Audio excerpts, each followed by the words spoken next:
Fala, pequeno ponis, tudo bem com vocês? Aqui é o Nathan e esse é o canal Física para Pedestres. Estou aqui hoje para ajudar vocês do terceiro ano com as atividades do PET de 2021, PET 1, semana 4. Bom, de que a gente vai falar no vídeo de hoje? No vídeo de hoje a gente vai falar de temperatura, termômetros, escalas termométricas, conversões entre escalas e dilatação térmica. Mais precisamente sobre a dilatação térmica linear, tá bom? Bom, vamos lá então. O que é temperatura, galera? Temperatura, ela é uma propriedade dos corpos. Assim como os corpos têm altura, têm massa, os corpos também têm temperatura. É uma propriedade intensiva dos corpos. Como assim intensiva dos corpos? Que não depende do tamanho do corpo, não depende da extensão do corpo. Por exemplo, se você tirar de uma garrafa de água, né?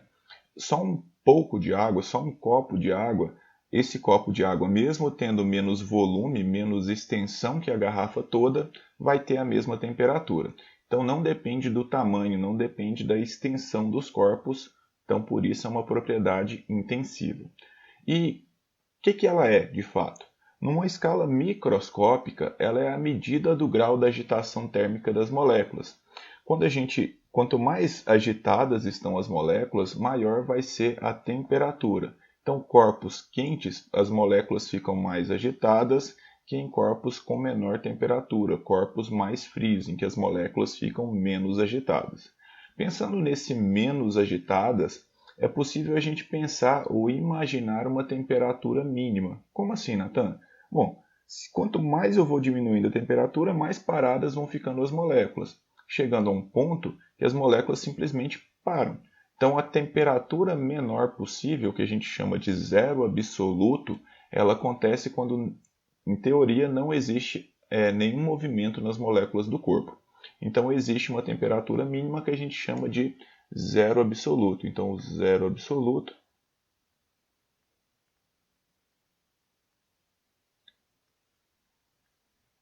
é a menor temperatura possível. Fechou, pessoal? Bom, vamos falar um pouquinho de termômetro, então. O termômetro é o nosso aparelho de medida. Ele serve para medir temperaturas a partir de fenômenos físicos que se alteram a partir da variação de temperatura, como, por exemplo, o tamanho, de uma barra de mercúrio.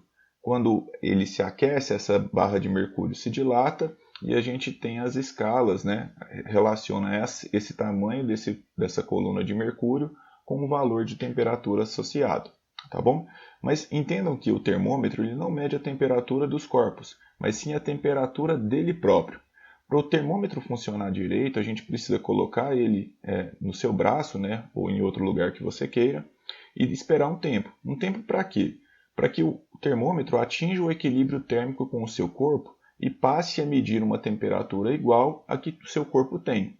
Então, o termômetro, pelo menos esses mais comuns, eles medem a temperatura do seu corpo somente quando eles atingem o equilíbrio térmico com você.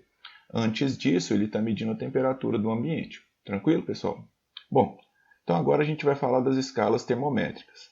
Da mesma maneira que a gente pode medir distâncias, por exemplo, com metros, quilômetros, às vezes quando a gente está jogando bola na rua, a gente mede com passos, pés, A gente pode medir distâncias de várias maneiras. A temperatura a gente também pode medir de maneiras diferentes. Essas maneiras diferentes são chamadas de escalas termométricas.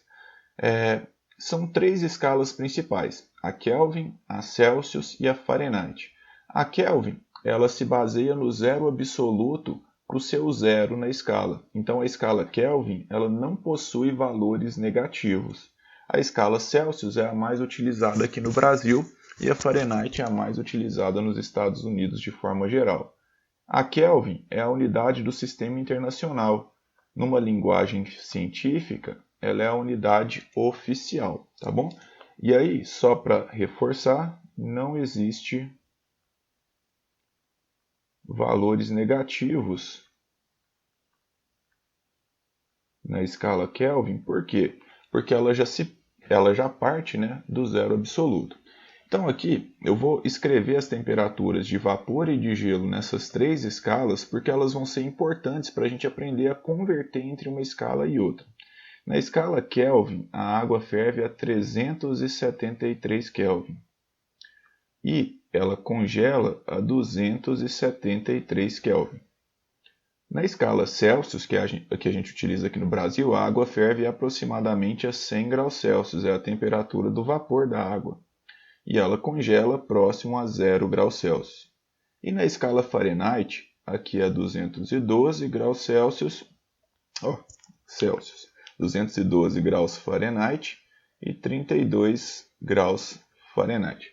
Por que você está escrevendo esses valores? Porque são a partir deles que a gente monta as equações de conversão entre as escalas. Vamos aprender a converter aqui entre Celsius e Fahrenheit? Bom, então aqui estão os dois termômetros, o primeiro em Celsius e o segundo em Fahrenheit. E aqui eu vou escrever de novo as temperaturas de referência, que são, a temperatura do vapor e a temperatura do gelo. Celsius a gente tem que saber, é 100 e 0, E na escala Fahrenheit, esses valores são 212 e 232 graus Fahrenheit. E aí o que a gente vai fazer para poder converter entre uma escala e outra? A gente vai pegar uma temperatura qualquer aqui, uma temperatura entre as duas, uma temperatura qualquer, um valor X qualquer, tudo bem? E o zero ele não tem relação nenhuma com 32 de forma geral, a não ser que eles medem a mesma temperatura. Mas, por exemplo, de 0 para 100, a temperatura aumentou 100 graus. E de 32 para 212, aumentou 180. Então, não tem uma relação aqui. O que a gente tem que acontece é que as variações aqui, por exemplo, essa variação 1, ela é proporcional a essa mesma variação daqui. Da mesma forma que essa variação 2, ela também é proporcional a essa mesma variação na outra escala. Então, os valores absolutos eles não têm proporcionalidade entre si, mas sim as variações entre esses valores é que são proporcionais. Então, vou colocar aqui essa variação 1 no numerador e essa variação 2 no denominador. Então, se essas variações são proporcionais, eu tenho que a variação 1 na escala Celsius tem a mesma relação, tem a mesma proporção que a variação 1 na escala Fahrenheit. Então aqui eu vou chamar de temperatura qualquer medida na escala Celsius e aqui de temperatura qualquer medida na escala Fahrenheit. Então qual que vai ser a variação 1 para a escala Celsius? Vai ser a temperatura em Celsius, começo aqui, desse ponto, e fecho aqui. Menos 0. Então, a variação é Tc menos 0. E isso é proporcional à variação de Tf, comecei no mesmo lugar, termino aqui no mesmo lugar, menos 32. Da mesma forma que a variação aqui, 2, que é 100 menos 0 para a escala Celsius, é proporcional à escala daqui, que é 212 menos 32. Então, parto do mesmo lugar e chego aqui no mesmo lugar. Essas variações são proporcionais. Então, se essa variação maior for o dobro da pequena na escala Celsius, essa variação maior tem que ser o dobro do que a pequena na escala Fahrenheit, tá bom? É isso que sempre acontece e é a partir dessas relações, das proporções entre as variações, que a gente monta as equações de conversão, tá bom? Tc menos 0 eu posso escrever como Tc apenas, E 100 menos 0 fica só o 100. Tf menos 32 não tem o que fazer. E 212 menos 32 fica 180. Eu posso simplificar dos dois lados por 20 aqui no denominador. Quando eu faço a mesma coisa dos dois lados, eu não altero o equilíbrio da minha equação, 100 dividido por 20 vai dar 5. E aqui, 180 dividido por 20 vai dar 9. E essa aqui é a relação que a gente tem para converter temperaturas em Celsius para Fahrenheit e vice-versa. Não entendi não, Nathan, como assim? Bom, o que você vai fazer aqui ele te deu uma temperatura em Celsius. Você xuxa ela aqui, no lugar da temperatura em Celsius, e calcula o TF. Não, ele te deu a temperatura em Fahrenheit. Você vai substituir ela aqui e vai calcular a temperatura em Celsius, tá bom? Bom, você pode memorizar essa equação? Pode, mas eu prefiro memorizar os valores e aprender a converter. Por que disso? Porque é muito comum em vestibulares, no Enem e tudo mais, a gente ter questões que eles não vão trabalhar com essas três escalas principais, que eles vão falar de uma escala X, de uma escala Y, vão falar apenas da altura de uma coluna de algum líquido ou coisa do tipo. E você precisa lembrar que essas relações, que essas diferenças, que essas variações, elas são proporcionais nas duas escalas. E a partir delas, construir as equações para essas escalas que você nem conhece, nem tem que conhecer mesmo, tá bom? Então, aprender a fazer essas conversões, para quem está querendo ir bem nos vestibulares, é muito importante. Por isso que eu prefiro aprender, ou enfatizo em ensinar isso, do que simplesmente colocar a equação pronta, tá? Mas aí vai a critério de cada um. Bom, galera, bora fazer a questão de número 1 então? 1. Ana Alice, de férias escolares, ganhou uma passagem para os Estados Unidos, para que pudesse conhecer e se divertir.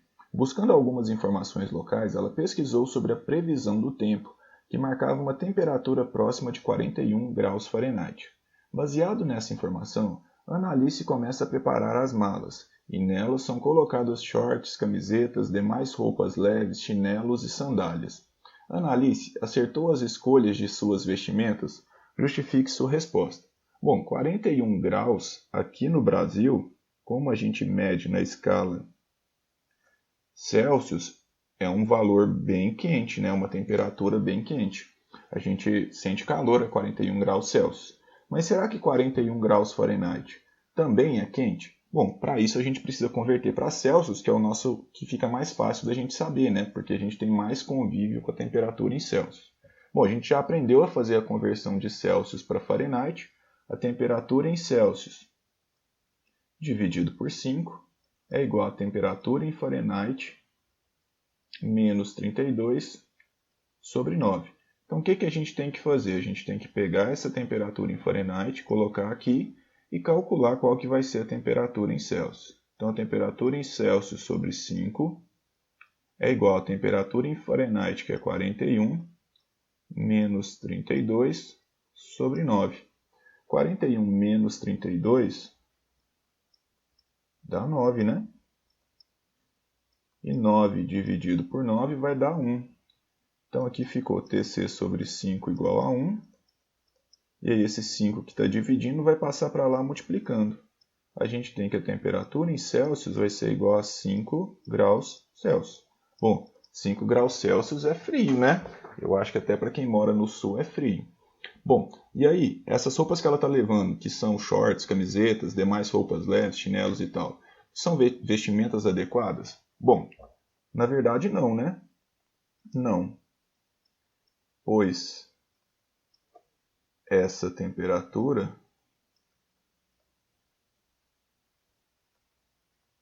corresponde a 5 graus Celsius. Tá bom? Não está nevando nem nada, mas 5 graus Celsius a gente vai usar umas roupinhas de frio, né? Sapatos fechados e tudo mais. Tranquilo? Bom, bora seguir aqui? Agora a gente vai aprender a conversão entre Celsius e Kelvin. A ideia é a mesma, as variações são proporcionais, só que os valores de referência para essas duas escalas são diferentes. Na escala Celsius a gente sabe que é 0 e 100. Para a escala Kelvin é 273 e 373.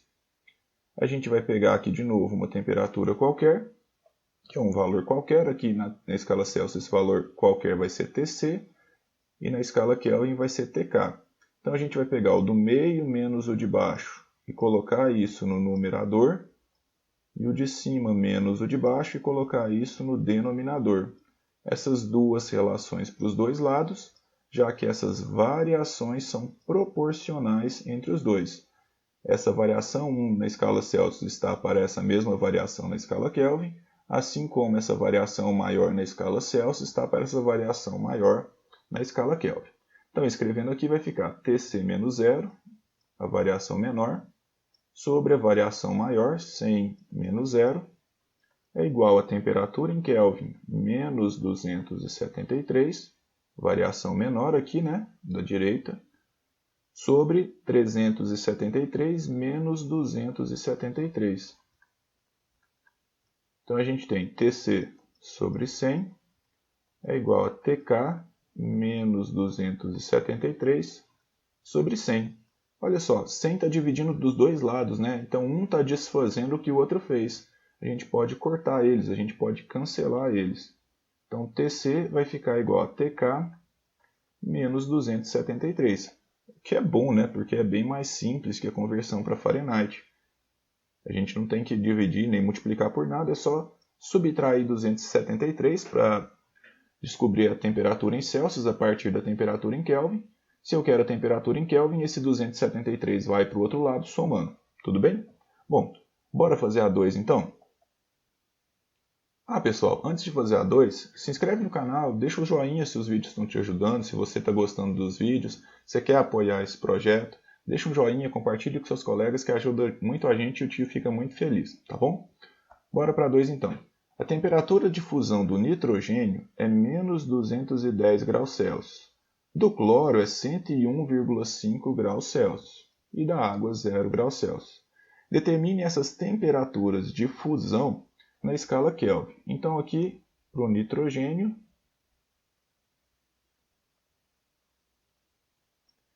o que a gente tem? O que a gente sabe, né? A gente acabou de aprender a conversão entre Celsius e Kelvin. A temperatura em Celsius é a temperatura em Kelvin menos 273. Só que eu quero a temperatura em Kelvin. Então, esse menos 273 vai passar para lá, para o TK ficar sozinho. Então, vai ficar TC, vai com a operação inversa, né? Você está subtraindo, vai passar somando 273. Beleza. Qual que é a temperatura em Celsius que eu quero converter para o nitrogênio? É menos 210. Então, a temperatura em Kelvin aqui vai ser menos 210 mais 273. Essa temperatura em Kelvin vai dar 63 Kelvin. Tudo bem? Então aqui agora a gente vai falar do cloro. Para o cloro é a mesma relação, né? A temperatura em Kelvin vai ser a temperatura em Celsius mais 273. Aqui eu já peguei dessa linha de baixo, né? Já com 273 do outro lado. Essa temperatura em Kelvin vai ser a temperatura em Celsius, que é menos 101,5 mais 273. Que vai dar 171,5 Kelvin. Beleza, agora está faltando só a da água, né?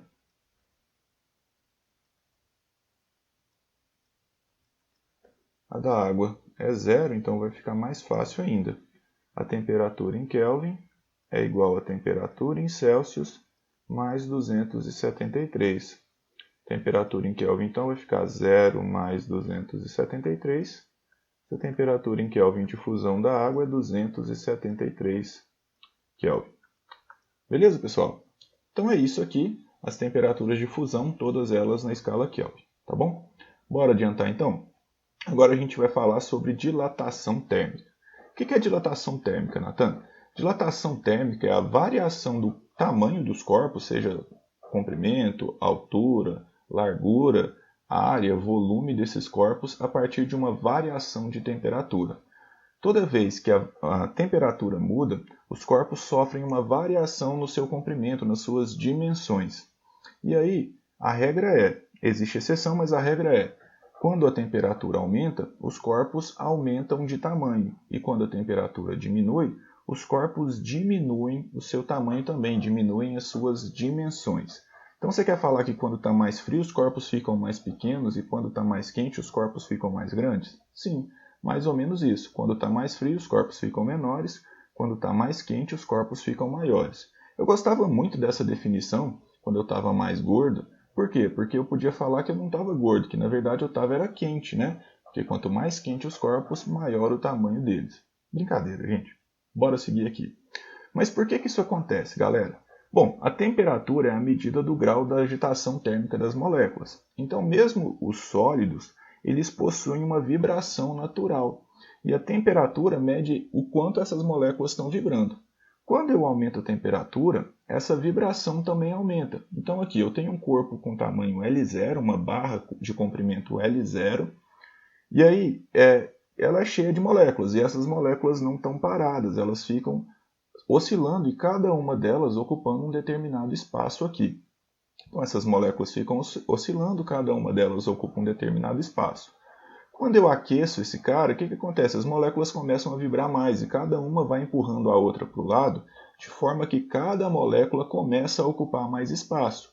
E a barra que antes tinha o tamanho L0, ela começa a ocupar um espaço maior, um espaço L. E aí a gente fala que essa barra ela teve uma dilatação, ela variou o seu tamanho devido a variações de temperatura. Então ela teve uma variação ou uma dilatação térmica. Tudo bem? Bom, então quanto menor a temperatura, menos espaço cada uma dessas moléculas ocupa, a barra fica menor.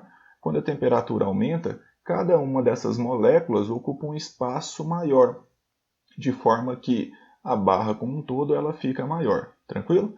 E se a gente diminuir esse cara de novo, as moléculas voltam a diminuir a agitação, voltam a ocupar menos espaço e os corpos voltam ao seu tamanho original. Então, quando aquece, os corpos dilatam, quando esfria, os corpos comprimem. Mas a dilatação térmica, como conceito, ela envolve a variação do tamanho. Então, a dilatação pode ser tanto aumentar o tamanho, as dimensões, quanto diminuir, tá bom? Na prática, quando diminui, a gente chama isso de compreensão, né? Que o corpo está se comprimindo, que ele está diminuindo as suas dimensões. Beleza? Bom, e aí a gente vem para a questão número 3. Você pode notar que um pedreiro, ao assentar uma cerâmica, deixa pequenos espaços entre as cerâmicas, chamadas de frestas de dilatação. Aqui na minha região a gente chama mais de juntas de dilatação.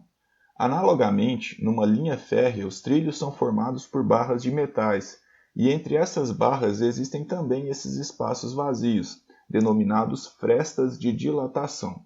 Baseado em seus conhecimentos, explica o motivo da existência desses espaços vazios. Vamos parar aqui um pouquinho e tentar ver isso aqui. Bom, às vezes, quando a gente vê pontes e situações tipo a dos pisos, a gente acha até que estranho esse tipo de situação, né? Por exemplo, essa ponte até parece que ela vai cair. Mas até a Anne sabe, para quem não conhece, a Anne é minha filha, essa coisinha linda aqui, que isso aqui é só uma junta de dilatação. É um artifício de engenharia quando a gente vai colocar várias peças próximas. Por quê? Com o passar dos dias, as temperaturas vão mudando. E o fato das temperaturas mudar faz com que os corpos variem os seus tamanhos, né? Que eles dilatem em dias mais quentes e que eles se comprimam em dias mais frios.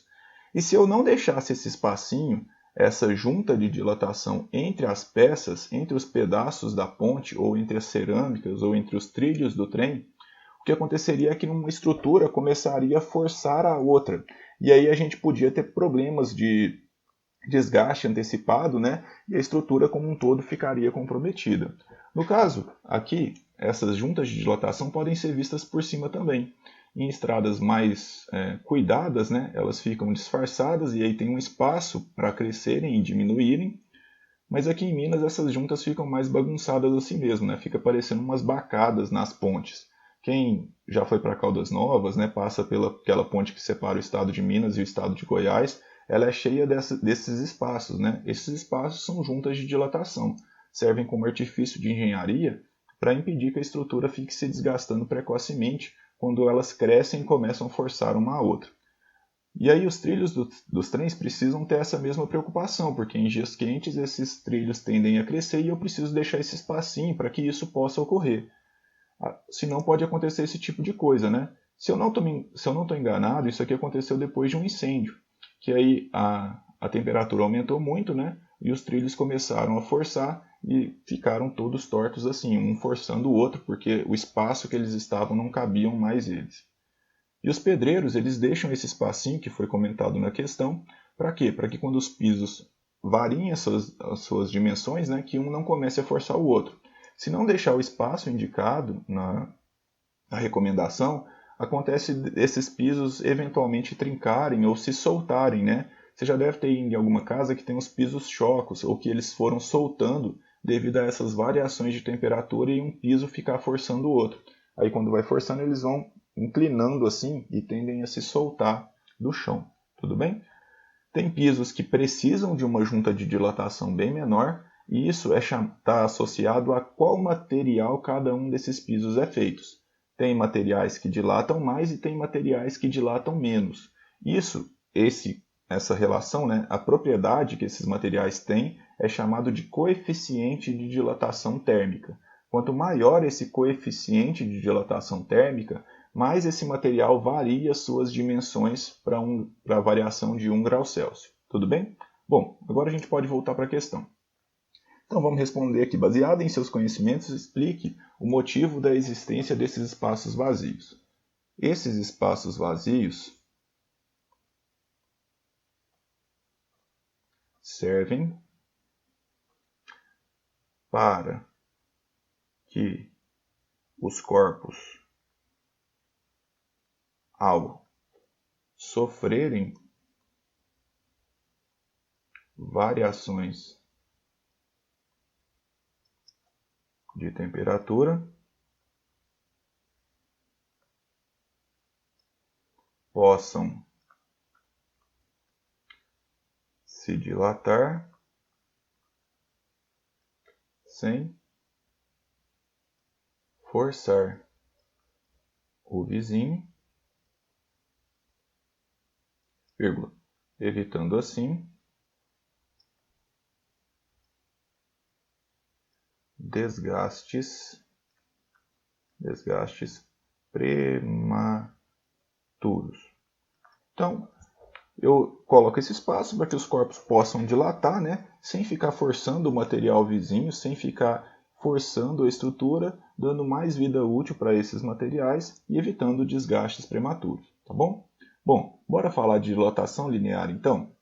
Então a gente já viu que quando o corpo é aquecido, né, ele se dilata, ele altera suas dimensões e quando ele esfria, ele comprime, ele diminui suas dimensões.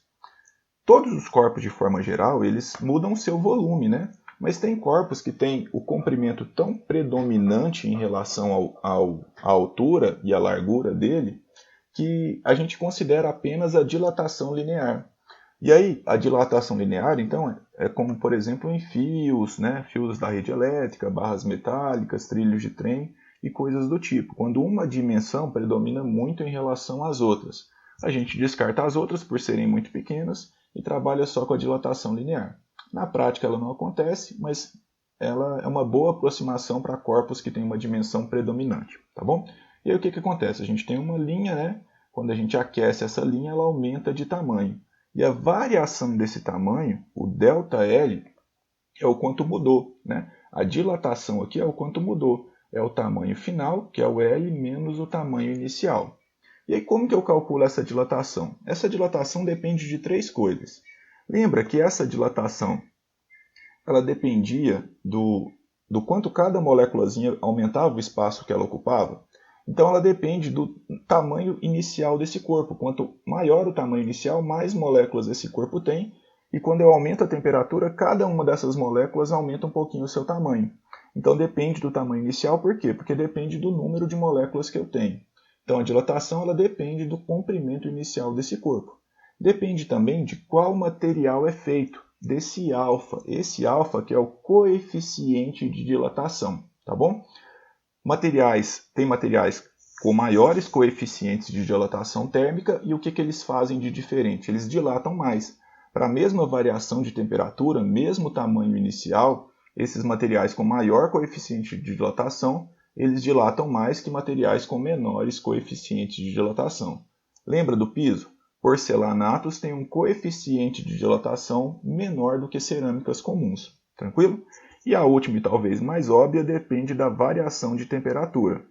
Esse delta na física ele sempre significa variação. É alguma coisa final menos alguma coisa inicial. É a variação de temperatura que promove essas alterações, né? Então, depende também da variação de temperatura. Quanto mais a temperatura variou, maior vai ser a mudança no tamanho do corpo, tá bom? Então, aqui, o ΔL é a variação do comprimento, o L é o tamanho final, o comprimento final, o LO é a linha inicial, né, o tamanho inicial, o comprimento inicial, o alfa é o coeficiente de dilatação linear, o ΔT variação de temperatura, sendo o T final, a temperatura final, e o TO a temperatura inicial. Tranquilo? Bom, agora a gente já está apto para fazer as duas últimas questões. Bora fazer essa questãozinha do ITA? O vidro Pirex apresenta maior resistência ao choque térmico do que o vidro comum. Por quê? Bom, geralmente quando você tira um Pirex do forno ou do micro-ondas, né, essas vasilhas de vidro, e coloca ela no mármore, por exemplo, frio, que transfere calor com facilidade, acontece o seguinte: a parte que entra em contato com o mármore se resfria muito rapidamente comparado ao restante do material. Então essa parte que está sendo resfriada, ela tende a diminuir o tamanho, né? Dilatação térmica. Só que aí ela diminui o tamanho tão rápido, ou diminui tanto o tamanho, que o resto do material não consegue acompanhar essa variação. E aí a estrutura começa a trincar, ou começa a quebrar esse material, a estrutura começa a se colapsar. Então, fazendo um extremismo aqui, né, é como se a parte de baixo encolhesse tanto que a parte de cima não consegue acompanhar e a estrutura começa a trincar. Então, o que o Pirex tem de diferente de um vidro comum? A parte de baixo ela não dilata tanto. Mesmo ela sendo resfriada, a diferença de tamanho entre os dois pedaços não é tão significativa a ponto da estrutura quebrar. Então, o que o Pirex tem de diferente é que ele não dilata muito. Mesmo com variações de temperatura grandes, né, ou bruscas, ele não varia tanto o seu tamanho. Então, a sua estrutura se mantém coesa, porque ela não vai trincar. Tranquilo? Então, o que o Pirex tem é um baixo coeficiente de dilatação térmica. Ele dilata pouco para variações de temperatura brusca, tá bom? Vidros comuns dilatam mais. Então, esse efeito, né, essa quebra que a gente tem aqui, acontece de maneira mais evidente em vidros comuns do que no Pirex. Tranquilo, galera? Bom, bora para a questão de número 5, então? Uma barra constituída de um material cujo coeficiente de dilatação térmico é 2,5 vezes 10 elevado a menos 5 graus Celsius a menos 1. Graus Celsius a menos 1 é a unidade de coeficiente de dilatação térmica, significa quanto o tamanho vai mudar para cada variação de 1 grau Celsius. Tem a 0 graus Celsius, que é a temperatura inicial, um comprimento de 2,00 metros. Apesar desse tanto de zeros aqui estar esquisito, vou considerar 2,00 metros mesmo, 2 metros. Ao ser aquecida, tem uma temperatura de 150 graus Celsius. Então, essa é a temperatura final, que é de 150 graus Celsius. Ao ser aquecida até a temperatura de 150 graus Celsius, seu comprimento aumenta. Qual a dilatação linear sofrida pela barra? Então, aqui a gente tem que a barra tinha um tamanho inicial L0, né, a 0 graus Celsius, e aí quando foi aquecida a 150 graus Celsius, ela atingiu um tamanho maior. O que eu quero saber aqui é a dilatação, é o tamanho que mudou, né? O quanto mudou. Então, o tamanho final menos o tamanho inicial. Essa dilatação térmica ela depende do tamanho inicial, do coeficiente de dilatação e da variação da temperatura. O tamanho inicial eu tenho 2 metros, o coeficiente está ali, e a variação de temperatura ele me deu a temperatura inicial e a final. Essa variação de temperatura é a temperatura final menos a inicial. Temperatura final ela é de 150 graus Celsius e a inicial ela é de 0. Então a gente tem que aqui a variação de temperatura é de 150 graus Celsius. Tranquilo? Então vamos calcular aqui. Esse ΔL vai ser igual ao tamanho inicial, que é 2, vezes o coeficiente de dilatação, que é 2,5, vezes 10 elevado a menos 5, vezes a variação de temperatura. Essa variação de temperatura que é de 150 graus Celsius. Então, esse zero aqui eu posso cancelar com essa vírgula, vai ficar 25 vezes 15, que é 375. Vezes 2 vai dar 750 vezes 10 elevado a menos 5. Para me escrever sem essa potência de 10, eu vou ter que pular 5 casas aqui para a esquerda. Então, vai ficar 0,00750 metros. Se a gente quisesse passar isso para centímetros, a gente poderia multiplicar por 100, porque cada metro tem 100 centímetros, né? Ficaria 0,75 centímetros. Quase 1 centímetro de dilatação, tá bom? Então aqui, esses dois valores são exatamente o mesmo, né? Só que aqui com a potência de 10 e aqui sem ela. E aqui eu transformei para centímetros, tudo bem? Bom, bora fazer a letra B então? qual o comprimento da barra a 150 graus Celsius? Então, ó, a dilatação não é o tamanho da barra menos o comprimento inicial? O tamanho da barra final, então, ele é o tamanho inicial, passando esse cara para lá, né? Esse ali, tamanho inicial para a esquerda, ele vai passar somando mais a dilatação. O que faz sentido, né? O tamanho final vai ser o tamanho inicial mais o quanto cresceu. Tranquilo? Então, esse tamanho final vai ser 2 metros mais 0,0075 metros. E aí, então, a gente tem que esse tamanho é 2,0075 metros. Tranquilo, pessoal?